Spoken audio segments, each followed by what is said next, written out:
the Impact Zone podcast. We're back here again, fam, to talk more TNA wrestling shenanigans. Of course, we're talking Rebellion shenanigans today. You saw the thumbnail, you see the title.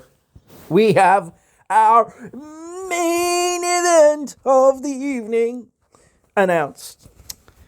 Alright, it is Mike Santana versus Eddie Edwards.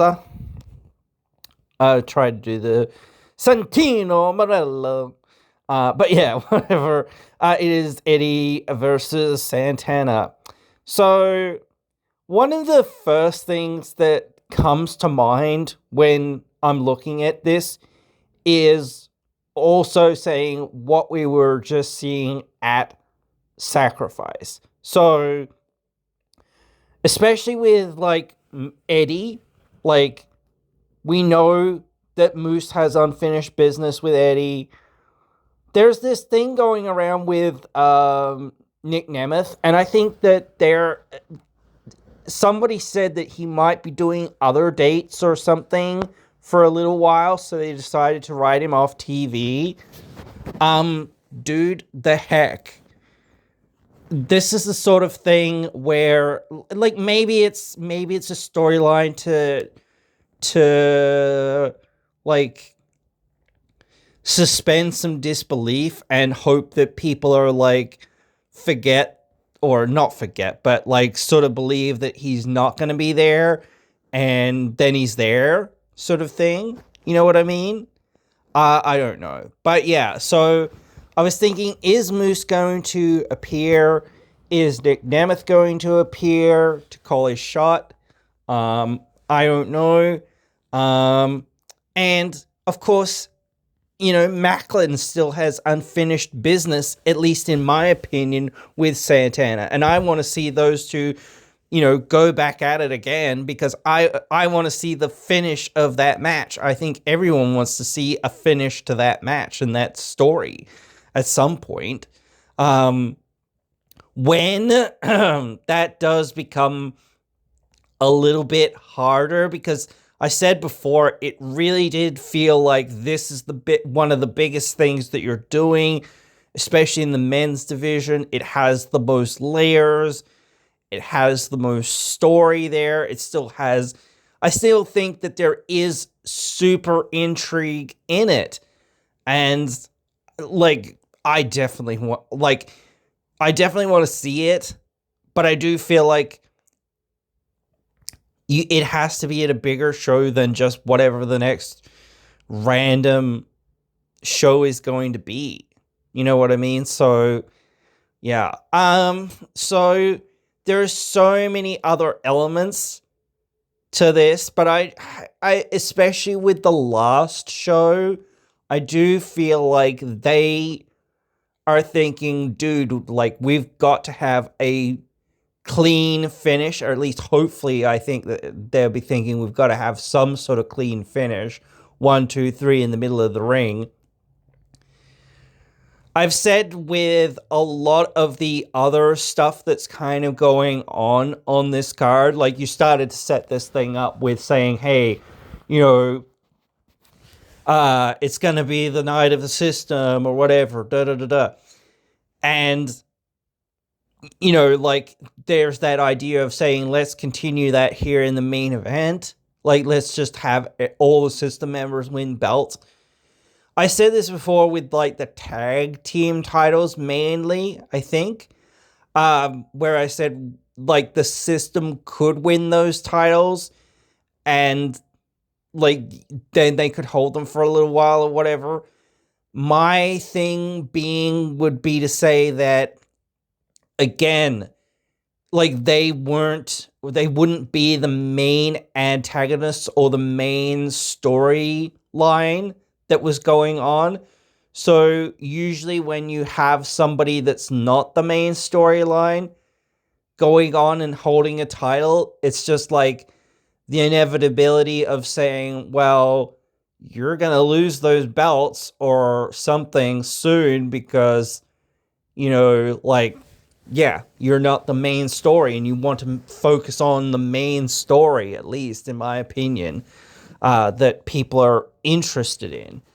And Eddie, like, we've seen Santana and Eddie, I think, at some point before. I can't remember when. But Santana did beat Eddie at some point. I can't remember what show it was on. And Eddie hasn't really racked up a whole lot of wins. So, like, yes, you can say, oh, well, if he wins, it'll be more out of nowhere sort of thing. I said, well, what if Nick Nemeth's cashing in? There's that to think about. You could still think about Slater cashing in his option C. I mean, well, not really in some way, I guess, but like if he retains, I guess he will, or I guess he could, rather. Yeah, like, I think everyone's so into Santana, and, like, again, Santana's, like, just won this belt. Like, some stability for a little while would be good. And, like, again, just, I think, what does it do? What stories are you going to tell with Eddie holding the belt? There aren't very many that you can really tell. There's a lot more heels in the division than what there are baby faces in the division. So you've got one main baby face at the top, sort of thing. So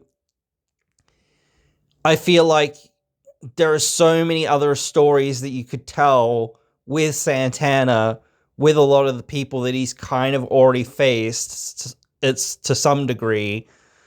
Like, so I just feel like, and again, like, the story of he wins, okay, cool, and he's sort of a placeholder champion for somebody else. My question would be, okay, cool, who? Besides Santana. Like, I love Leon. He's awesome.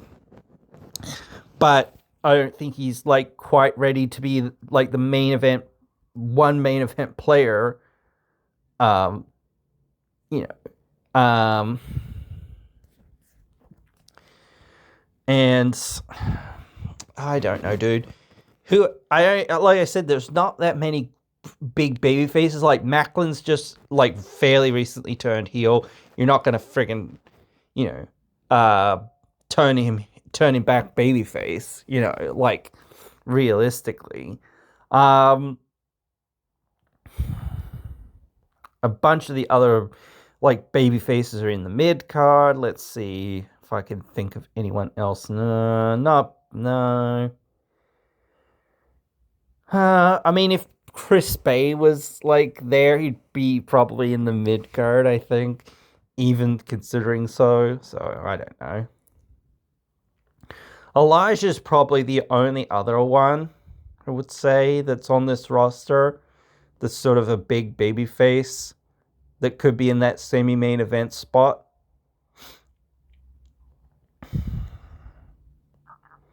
Just going through. Oh, yeah, Moose. Of course, Moose. Sorry. So that's it. Like, yeah. Pretty much, I think. I know Santino doesn't really wrestle, so not counting that. Yeah. So, like, yeah, also, I said this as well, like, I felt like you've got so many other things going on with, like, is Moose going to interfere? Is Macklin going to interfere? Is maybe Nick Nemeth going to call his shot? That it's like, oh, yeah. And there's so, like, I still think that everyone wants to see Macklin and Santana again. So I could just see Santana retaining because, like, you've got more other interesting things to go on with rather than saying, let's put it on Eddie for no real reason and we don't have really anyone else besides maybe Santana and Elijah to friggin' challenge him. We need to, like, this is the thing, like I said before, we need to build more big-time baby faces.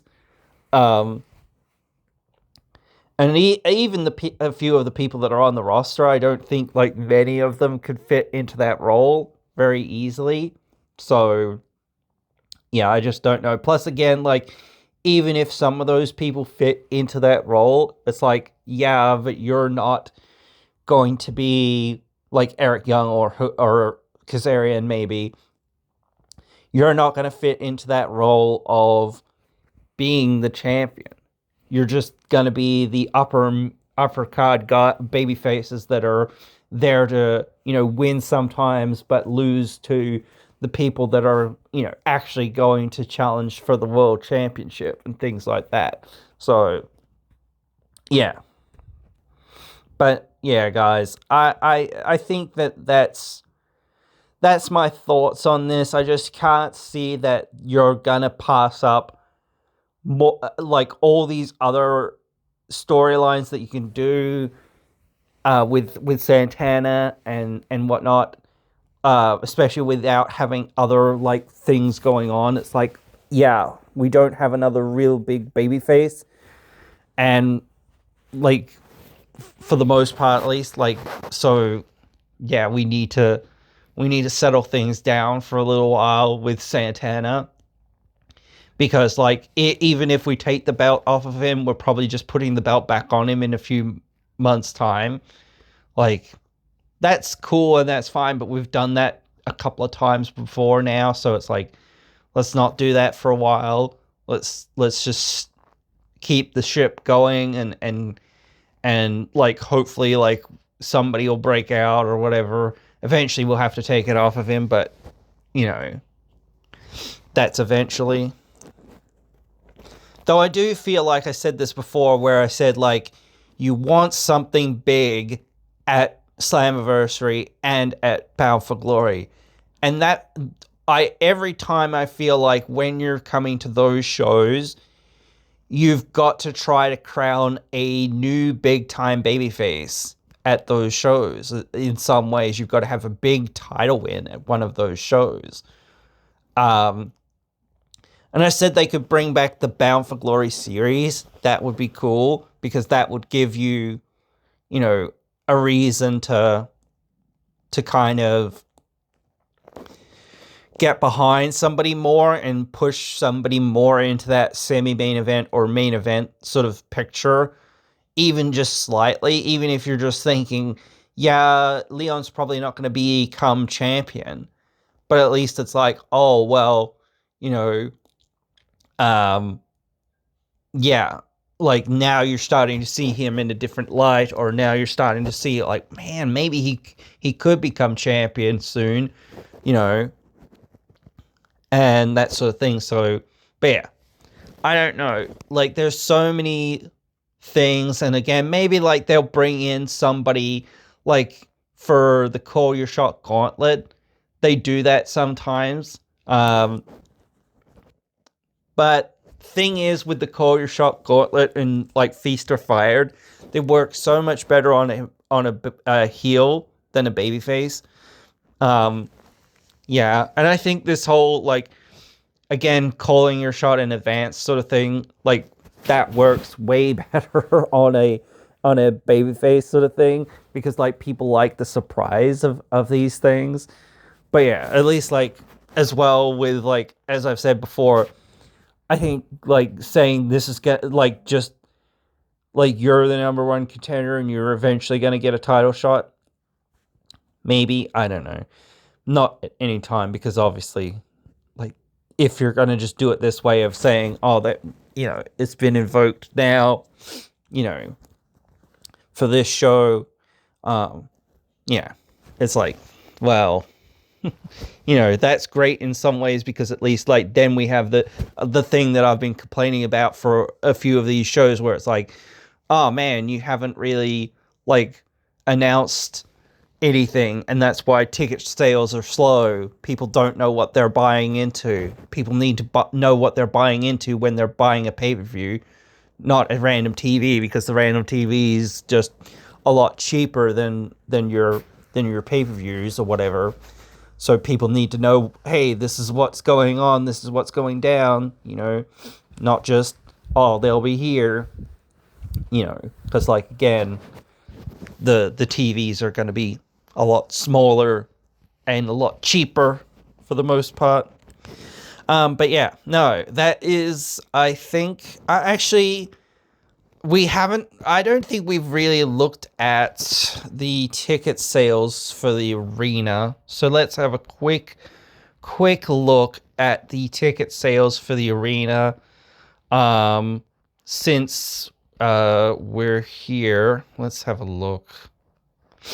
There's a few meet and greets going on along as well, so let's see where we got tickets here. Tickets.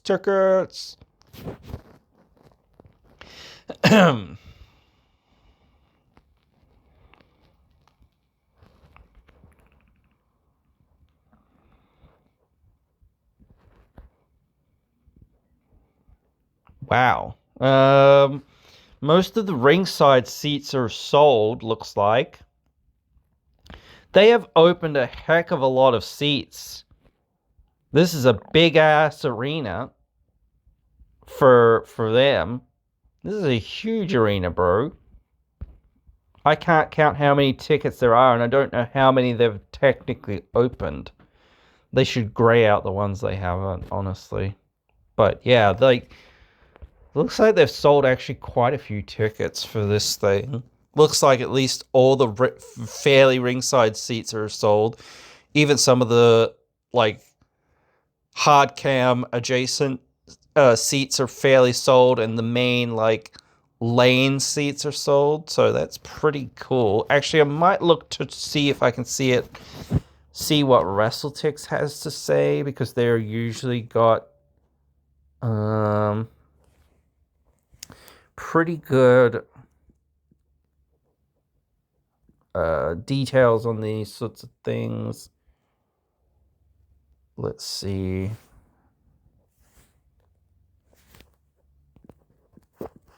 TNA Rebellion.